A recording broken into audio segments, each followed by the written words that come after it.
बच्चों सर्वेभ्यो नमः, सभी को नमस्ते। आइए बच्चों, आज के वीडियो में हम सम्मिलित करते हैं कक्षा 9वीं के अष्टमः पाठः 8वां पाठ सिकता सेतु। सिकता सेतु क्या है, ये हमारा शीर्षक है। तो बच्चों, सिकता माने होता है बालू, सेतु माने पुल, बालू का पुल। सिकतायाः सेतु सिकता सेतु, ये यहाँ संधि हुआ है इसमें। तो ये सिकता सेतु क्या है, बालू का पुल कौन बनाता है और क्या चीज़ है, इसे हम पाठ में पढ़ेंगे। तो मैं थोड़ी सी जानकारी आपको दे देता हूँ। ये जो नाट्य है, ये नाट्यांश है, नाटक का एक अंश है। सोमदेव जी द्वारा रचित कथा सरित सागर से ये लिया हुआ है। तो इसके विषय में विस्तृत जानकारी क्या होता है और ये सिकता सेतु पाठ हमें क्या शिक्षा देता है, ये सब चीज़ जानकारी हम पाठ पढ़ेंगे तो हमें मिलेगा। तो आइए चलते हैं पाठ के अर्थ की ओर।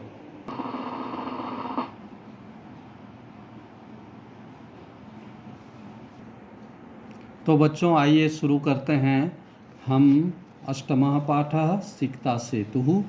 ये आपके स्क्रीन में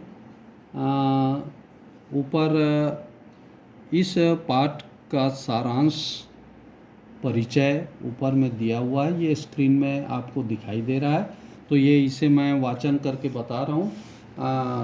संभव हो सके तो आप भी वाचन इसे करिएगा। सुनिए, मैं वाचन करके सुना रहा हूँ। प्रस्तुत नाट्यांश सोमदेव रचित कथा सरित सागर के सप्तम लंबक अर्थात अध्याय पर आधारित है। यहाँ तपोबल से विद्या पाने के लिए प्रयत्नशील तपोदत्त नामक एक बालक की कथा का वर्णन है। उसके समुचित मार्गदर्शन के लिए वेश बदलकर इंद्र उसके पास आते हैं और पास ही गंगा में बालू से सेतु निर्माण के कार्य में लग जाते हैं। उन्हें वैसा करते देख तपोदत्त उनका उपहास करता हुआ कहता है, अरे किस लिए गंगा के जल में व्यर्थ ही बालू से पुल बनाने का प्रयत्न कर रहे हो। इंद्र उन्हें उत्तर देते हैं, यदि पढ़ने सुनने और अक्षरों की लिपि के अभ्यास के बिना तुम विद्या पा सकते हो तो बालू से पुल बनाना भी संभव है। इंद्र के अभिप्राय को जानकर तपोदत्त तपस्या करना छोड़कर गुरुजनों के मार्गदर्शन में विद्या का ठीक ठीक अभ्यास करने के लिए गुरुकुल चला जाता है। तो इस तरह से बच्चों ये पाठ का सारांश कहें, और हमें एक इस सारांश के माध्यम से पूरे पाठ का अर्थ ही समझ आया। लेकिन संस्कृत के ये नाटक का अंश है, इसलिए आइए एक एक अर्थ, एक एक लाइन के अर्थ को मैं आपके सामने बताने की कोशिश करता हूँ। तो यहाँ शुरू में देखिए, ब्रैकेट में दिया हुआ है, ततः प्रविशति तपस्यारतः तपोदत्तः। तपस्या करते हुए तपोदत्त जो है वो प्रवेश करता है, वो दिखाई देता है। तो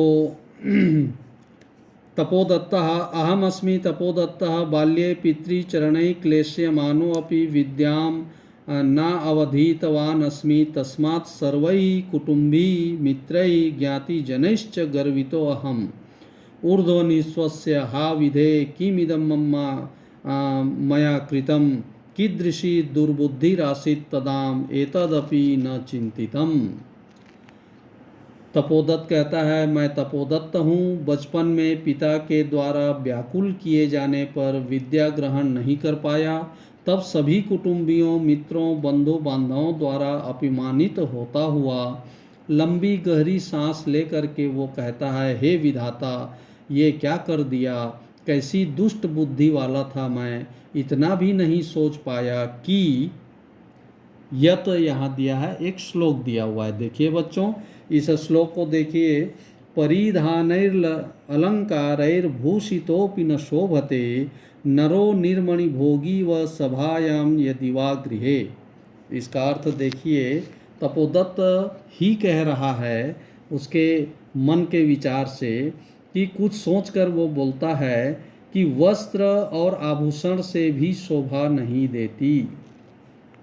यदि घर और सभा में व्यक्ति विद्या के बिना सब कुछ होते हुए भी अच्छा नहीं लगता। अर्थात ये है कि यदि कोई व्यक्ति अच्छा पहन ले और अच्छा आभूषण पहने तो भी वो सभाओं में बिना विद्या के जो है शोभा नहीं देता।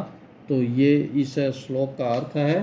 तो किंचित विमृश्य, कुछ सोच करके वो, भवतु किम एतेन दिवसे मार्गभ्रांतः संध्यां यावत् यदि गृहमुपैति तदपि वरम ना हसौ भ्रांतो मन्यते एष इदानीं तपश्चर्यया विद्यामवाप्तुं प्रवृत्तो अहम अस्मि।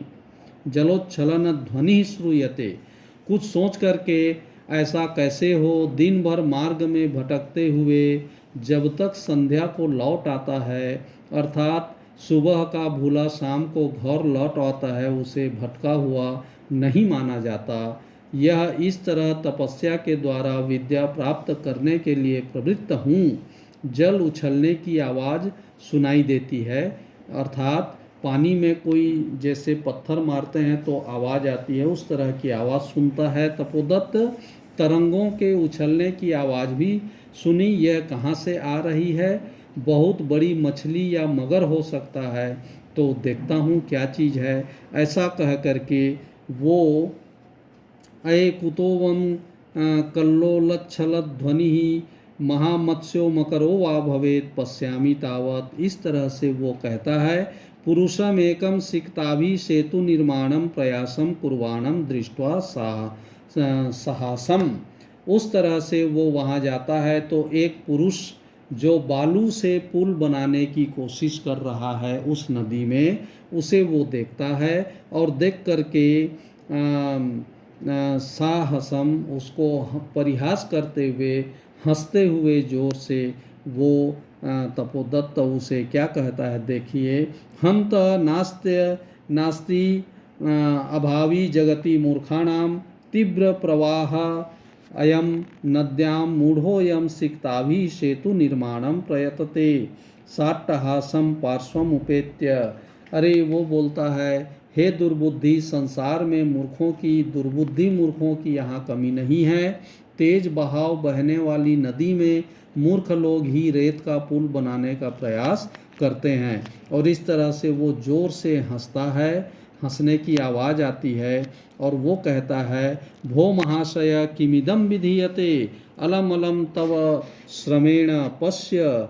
वो कहता है, हे महाराज, ये क्या हो रहा है, बस करिए, ज़्यादा मेहनत मत करिए, ये देखो, इधर देखिए, बोलता है। और फिर एक श्लोक है, देखिए बच्चों, श्लोक, रामो बबंद यम से तुम शिलाभीर मकरालय विदधद बालुकाभिस्तम यासी त्वम अतिरामताम।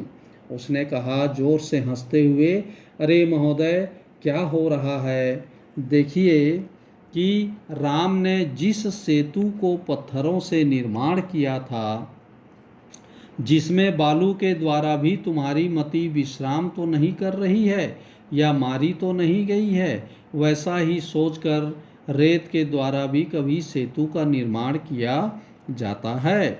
चिंतय तावत सिक्ताभि क्वचित सेतु कर्तुम युज्यते। क्या कभी बालू से पुल का निर्माण किया जा सकता है? ऐसा उपहास करते हुए वो तपोदत्त उस व्यक्ति से कहता है। तो बच्चों, आज के इस वीडियो में हम पाठ के इतने ही अंश को सम्मिलित करते हैं। तो बच्चों, इस तरह से आपने देखा सिक्ता सेतु अष्टमः पाठ के भाग 1 के रूप में हमने कुछ अंश को इसमें सम्मिलित किया है। बाकी के अंश को हम अगले वीडियो में सम्मिलित करेंगे। आशा है आपको पाठ के अर्थ समझ आए होंगे। धन्यवाद।